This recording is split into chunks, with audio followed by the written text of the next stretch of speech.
안녕하세요. 32살 여자입니다. 결혼 4개월 만에 이런 사연을 적어서 보내드리는 게 사실 제 얼굴에 침 뱉기라는 생각이 들어서 주저하기도 했습니다.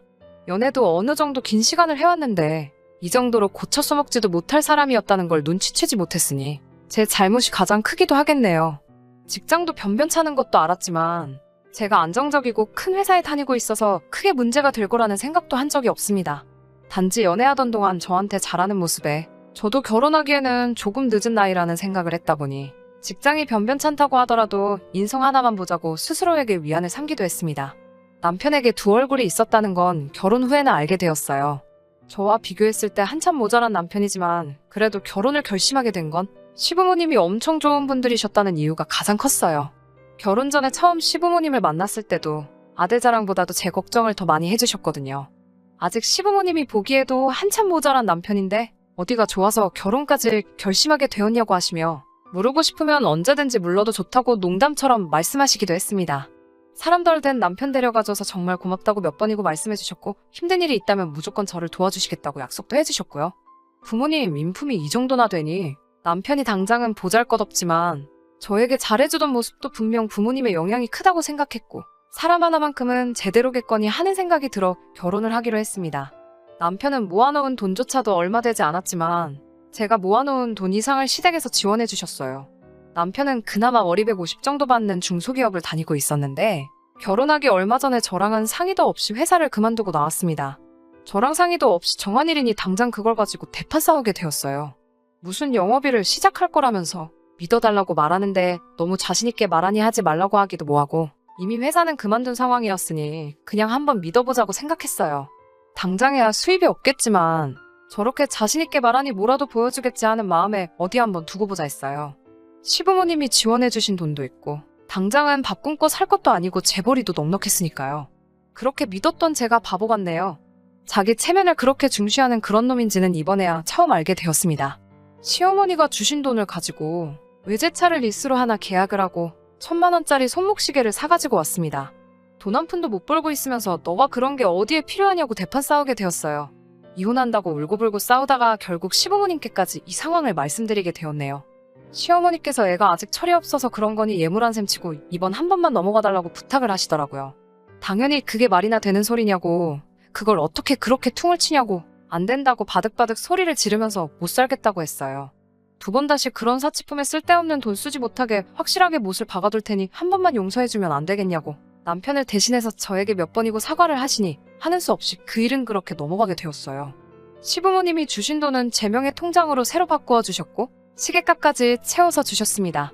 남편은 그 뒤로부터는 쓸데없이 돈을 쓰는 일은 없었지만 얼마 되지도 않는 용돈을 받아다가 그렇게 짝퉁을 사모으더라고요. 명품을 차고 있다고 사람들이 너를 무시하지 않는 게 아니라고.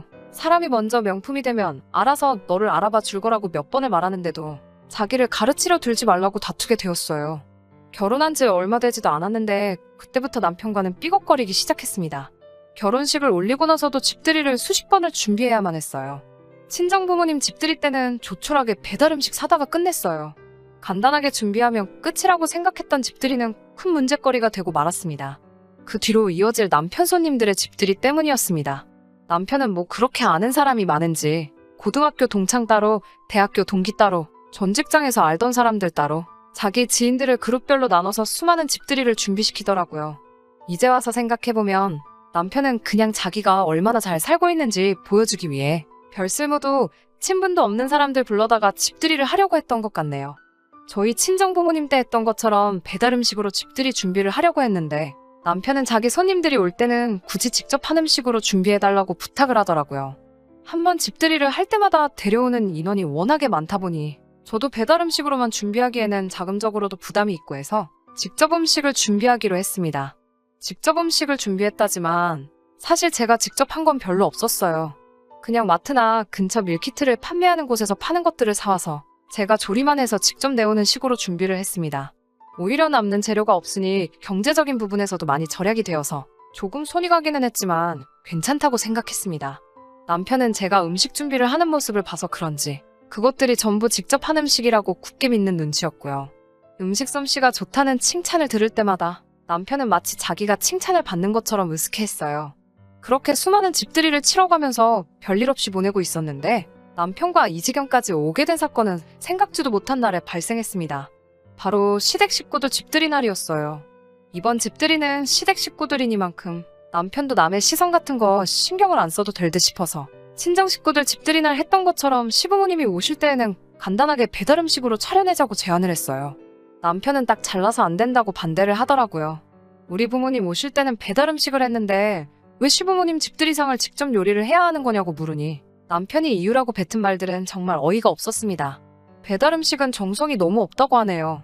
친정 부모님 오셨을 때 배달 음식으로 준비한 건 제가 집안 살림하고 음식하는 모습을 보여드리는 것보다 음식을 사서 대접하는 게 저도 편해 보이고 자기도 가부장적인 모습을 보이지 않으니 자기 체면이 살아서 그렇게 한 거라고 설명을 하더라고요.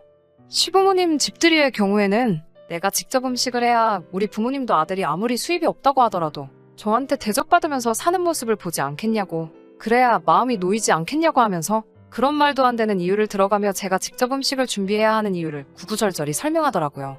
고집은 또 얼마나 센지 마음을 꺾을 기세가 보이지 않아서 이걸로 하루 종일 투닥거리를 하고 있느니 제가 항복하기로 했어요. 음식은 제가 알아서 준비하기로 했고 시부모님이라고 제가 싫어하거나 저를 싫어하시거나 하는 분들이 아니었기 때문에 저도 이왕 직접 하기로 한 거 솜씨발이 한번 해보면 어떨까 하는 생각이 들어서 이것저것 혼자 나가서 장도 봐서 왔습니다. 토요일 아침이 되어서 음식 준비를 시작하는데 남편은 어디 나갈 준비를 하더라고요. 부모님 오실 건데 어딜 나가냐고, 나 음식 준비하는 거 도와주면 참 좋겠다고 말했어요. 급하고 바쁜 일이 있다고 설명을 하길래 영업이라는 거랑 무슨 관련이 있는 건 줄 알고 그럼 너무 늦지 않게 다녀오라고 했지요. 음식 준비를 하다가 제 핸드폰에 문자가 와서 봤는데 남편이 PC방에서 카드를 긁었더라고요. 급한 볼 일이 있다는 게 토요일 아침부터 친구 만나서 PC방을 가는 거라니 어이가 없었습니다. 그래도 부모님 집들이 오신다고 일찍 기어들어오긴 하더라고요. 일찍 온 김에 이제 음식 준비하는 거 도와달라고 부탁을 했더니 놀다 와서 기분이 좋았는지 흔쾌히 알겠다고 하더라고요. 그래놓고는 도와주는 척 많은 척 혼자 콧노래를 부르면서 왔다 갔다 하는데 솔직히 도움이 되기는커녕 거슬리기만 했어요. 혼자서 준비를 거의 다 끝내고 이제 마지막 요리를 준비하려는 상황인데 시간이 조금 빠듯해 보여서 남편한테 도와달라고 했어요. 이제 새우만 튀겨내면 준비는 거의 다 끝난다고 하고 냉동실에서 미리 준비해놓은 냉동새우를 꺼내는데 남편 표정이 순식간에 일그러지더니 저한테 화를 내기 시작했어요. 너 지금 시부모님이 오시는데 음식을 냉동새우로 하고 있는 거냐고, 시댁이 웃음냐고 한마디 하더라고요. 제가 무슨 상다리가 휘게 차려놓은 건 아니지만 그래도 기분이 상하더라고요. 새우 손질도 이미 다 끝나 있고 제가 알기로는 냉동새우가 살아있는 상태에서 급냉을 한 거라서 저는 그게 더럽다거나 문제가 될 거라고 생각하지는 않거든요. 그리고 준비하던 게 새우를 튀김을 하고 나서 그 위에 간이 강한 양념을 끼얹는 요리이다 보니 냉동새우를 사용하는 게 더 편하고 경제적이라고 생각했어요. 뭐가 문제냐고 한마디 했더니 이건 정성이 부족하지 않느냐며 당장 가서 생새우를 사오라고 난리를 부리더라고요. 시부모님 오기로 1시간은 다 되어가고 생새우 사다가 손질하고 튀겨내고 하려면 당연히 시간에 맞출 수가 없으니 정생새우로 해야겠으면 집들이를 내일로 미루자고 말을 했죠.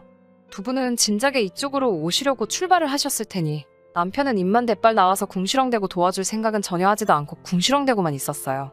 시간이 조금 촉박했기 때문에 일이 좀 와서 새우 해동한 거 물기 좀 제거해달라고 하니 냉동새우 가지고 뭔 그런 수고를 하냐며 해동하느라 찬물에 담궈놓았던 새우를 물기도 제거하지 않고 펄펄 끓는 기름솥으로 그냥 던져버리더라고요. 당연히 해동하느라 물에 젖어있던 새우는 기름에 들어가자마자 이리저리 튀기 시작했고 퍽퍽 튀는 기름이 불 앞에 서 있던 제 손등과 얼굴로 마구 튀었어요. 제가 화상에 얼얼해서 얼굴을 부여잡고 고통스러워하고 있는데 남편은 괜찮냐고 걱정하거나 미안하다고 사과하기는커녕 그러니까 생새우를 샀어야지 하면서 제 잘못이라는 듯이 말을 하더라고요. 생새우도 손질하고 물기를 제거하고 해야 하는 게 맞는 건데 그딴 소리나 하고 있으니 기가 차서 말도 안 나오더라고요. 화상 때문에 병원에 가봐야겠다고 하니 이제 곧 부모님 오시는데 어딜 가려고 하냐고 그깟 기름 몇 방울 튄 거 가지고 엄살 좀 부리지 말라고 하면서 무서운 표정으로 성질을 부리는데 표정이나 말투가 전에는 한 번도 본 적이 없는 상태로 화를 내고 있으니 그 순간에는 저도 살짝 겁이 나기 시작했습니다. 그래서 찬물로 닦아내고 얼음 주머니로 대충 냉찜질을 하면서 화상 입은 곳을 간단하게 응급처치만 하고 다시 음식을 해야 했습니다. 화상 입은 부위가 얼얼해서 아프긴 했지만 남편이 워낙 무섭게 노려보고 있었기 때문에 달리 방법이 없었어요. 음식 준비가 끝나고 얼마 안 있어서 시부모님이 오셨고 시부모님은 상에 차려진 걸 보고 뭘 우리 온다고 음식을 이렇게 많이 했냐고 고생했다고 하시면서 정말 고맙다고 하시더라고요. 남편도 그 말에 기분이 풀렸는지 제 칭찬을 하면서 자기가 뭐라고 이렇게 매일같이 상전 대접을 받으며 산다고 너스레를 떨고 있었어요. 밥을 먹고 있는데 화상 입은 곳이 쓰라려서 잠깐 얼굴을 찡그리게 되었어요. 시어머니께서 그런 저를 눈치를 채시고는 제 얼굴에 빨갛게 부어있는 화상 자국을 보게 되었습니다. 며느리 얼굴이 왜 그러느냐고 물어보시는데 그 순간 참아왔던 게 폭발을 해버린 건지 울며불며 시어머니 앞에서 음식 준비하면서 있던 일을 다 말해버렸어요. 시부모님은 제 말에 그 말이 사실이냐며 남편을 노려봤어요. 인자하기만 하신 분들인 줄 알았는데 불같이 화를 내시며 배가 부는 앞에서 남편을 정말 개패듯이 두드려 패기 시작했습니다. 남편은 흠씬 두들겨 맞다가 소파 구석까지 도망가서는 그제서야 잘못했다고 살려달라고 무릎을 꿇고 싹싹 빌기 시작했고요. 그 길로 시부모님은 집들이는 됐고 병원부터 가야겠다며 저를 데리고 근처 병원으로 향했습니다. 병원에 갔더니 심재성이도 화상이라 한동안 흉이 남을 수도 있다고, 그래도 응급처치를 제대로 한 덕분에 그렇게 심하지는 않을 거라며 다행이라고 말해줬어요. 시어머니께서 이쁜 며느리 얼굴에 상처가 나서 어떡하냐고 하시면서 남편한테 너는 이런 마누라 얻은 게 평생의 복인지도 모르고 똥오줌도 못 가리고 결혼한 지 얼마나 됐다고 이혼당해도 살 행동들만 골라서 하고 있냐고요. 저런 놈은 용서도 해줄 필요도 없다고, 집도 제 명의로 되어 있고 원한다면 결혼할 때 받은 지원금도 일부 저에게 주신다고 차라리 이혼을 하라고 하셨어요. 다음부터는 남편이 제 기분 조금이라도 상하게 할 때마다 무조건 연락을 달라고 하시더라고요. 그 길로 바로 집으로 찾아오셔서 그에 상응하게 아주 혼쭐을 내주시겠노라고 하시면서요. 남편하고는 조금 사이가 괜찮아졌어요. 시부모님한테 그동안 서운했던 거 전부 다 털어놓은 덕분에 영업한다고 까불면서 시작한 일도 접었고 최근에는 새 취직 자리를 알아보고 있어요. 집에 있으면서도 집안일도 다 해놓고 제 눈치 보기 바쁩니다. 저한테 연애할 때보다 훨씬 더 잘하기도 하고요. 외제차도 반납을 하기로 했고 명품이며 짝퉁 사모은 것까지도 전부 중고로 판매를 했습니다. 다행히 명품 시계가 프리미엄이 조금 붙었다고 거의 제 값을 주고 팔을 수 있었습니다. 아직 제 얼굴에 선명하게 남아있는 화상 자국을 보면 속이 상하기는 하는데 병원 말로는 시간이 지나면 흉도 안 지고 사라질 거라고 해서 다행이라고 생각합니다.